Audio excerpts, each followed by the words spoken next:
Today, how this one unexpected thing took me from suicide to self-love and how it helps men break free from addiction.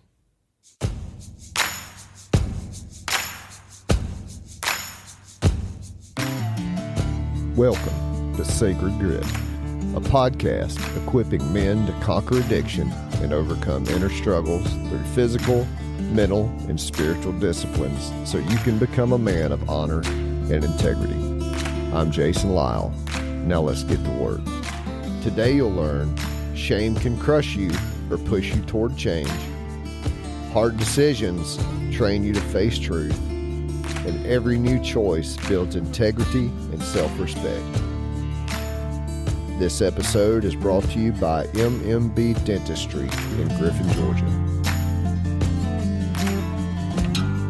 All right, my dude, welcome back to Gritty Wednesday. We put some teeth on this here idea around shame, because I told you on Sacred Sunday how much shame I was carrying around after my affair that led to me leaving the church. And there's one thing that just sticks out in my mind, relentlessly. So right after all this happened, I went and got tattoos. And on one of my forearms, I had my kids write the words, "I love you, Dad." And my daughter wrote, "I love you, Daddy." And my son wrote, "I love you, Dad."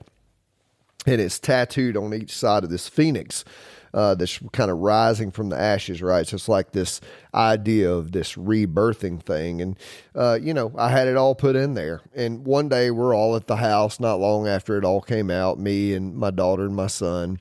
And, they were just a little short with me. And listen, they probably weren't doing anything other than just being the adult kids that they were, because they were both adults at the time.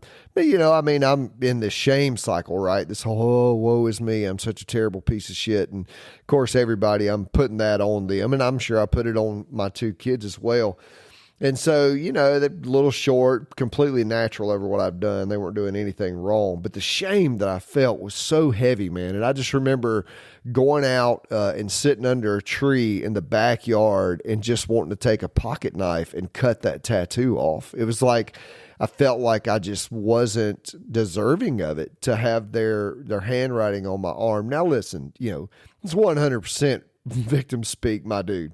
But it doesn't change the way that it felt. It was just like this heavy, heavy, heavy shame. And here's the thing. I wanted everybody else to be responsible. Think about that. Like, instead of thinking through that with my kids, I have hurt them. I have done damage. Like, oh, they're so mad at me. That's victim speak. That's shame.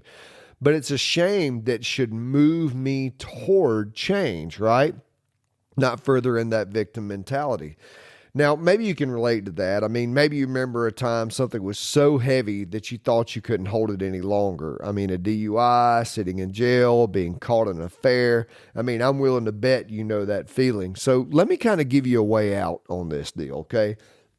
It was 4 years after leaving the church that I finally found answers to my pain, but not before I caused myself and others even more pain, right? The weight of the shame pushed me into a new birth. Now, those shame pains were birth pains that led me to ways of holding my past and making decisions that led to new actions, because that's what shame is supposed to do. It's supposed to lead us toward new action. It's a mechanism. It's a survival mechanism. We feel this and we want to reconcile what's going on to move us back toward the tribe, right? To get us back in.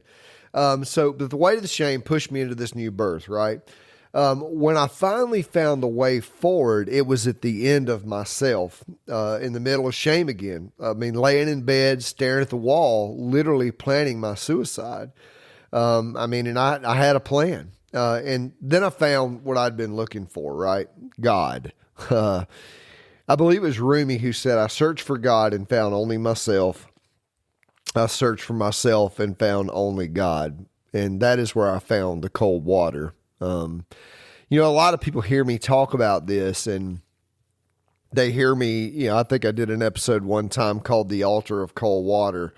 But the deal is, dude, when I lower myself into that cold water or step into a cold shower, it gives me a peace that I can't really explain to you. I don't know that I have a way to give you words around it. It's like everything in my brain fires off. And when it fires off, it's it's a familiar feeling. It's an anxiety feeling. It is a feeling of being pushed toward wanting to get away. It's a visceral feeling. But after the shock of that, here's what comes, and it's a calm where I can feel God inside of me. I can feel myself access this rational feeling of love in my prefrontal cortex that's going, can you just love yourself enough to sit here with this pain? And the answer is yes, right? Because I can act like that I have this relationship to God, and, I can quote scripture and all manner of things. But if I'm not doing something, right, to help me be inside a peaceful state, even in the midst of dysregulation, well, I just have words in a book. But this decision-making process, this key to moving away from shame and being able to look at myself in the mirror, is to make the next right decision. It's the same thing for you, my dude. Making the next right decision comes through training yourself to make hard decisions. Now, I can think of no other harder decision than dropping my ass in freezing cold water at 5 a.m. in the morning, right? Or stepping in a cold shower at 5 a.m. in the morning. Now, it's in that hard decision that I found the ability to move away from shame and toward loving myself. And I won't pretend that every decision since then has been perfect. Of course not. But I can tell you with 100% certainty that my decisions are my decisions, and I can take accountability for them. They're not made from impulses or just having to feel like I have to do something. My decisions are mine. I make them. And when I make them, I take responsibility for them, because I believe that that is where the divine dwells. I believe that God dwells inside making the hard decisions and accepting responsibility for my decisions. Because when I accept responsibility for my decisions, guess what I do? I think about that shame that they've caused in the past, and I can go, you know what? I don't want to be that man. Let me make a different decision this time. It is about making a decision that is loving back toward yourself. Now, my dude, you are one decision away from being able to live in your own skin. Shame goes away when we learn how to live with ourselves, right? We're not trying to run from our skin. We're not trying to be somebody different. We just own who we are. And the way we do that is making new decisions we can be proud of. There will be consequences, my dude. Sometimes those consequences are heavy, but every new choice moves you closer to the man you want to be, a man of integrity, a man of honor. And it doesn't happen overnight, my dude. It is one gritty decision at a time that can start with a cold shower. I've said it before. Cold water can change your life because I know it changed mine. Along with yoga, breathwork, meditation, and self-inquiry, my life has been forever altered. I finally gained control over my life and the shame my choices brought. These practices give the nervous system the ability to be still and hear the truth. It slows your motor down, dude.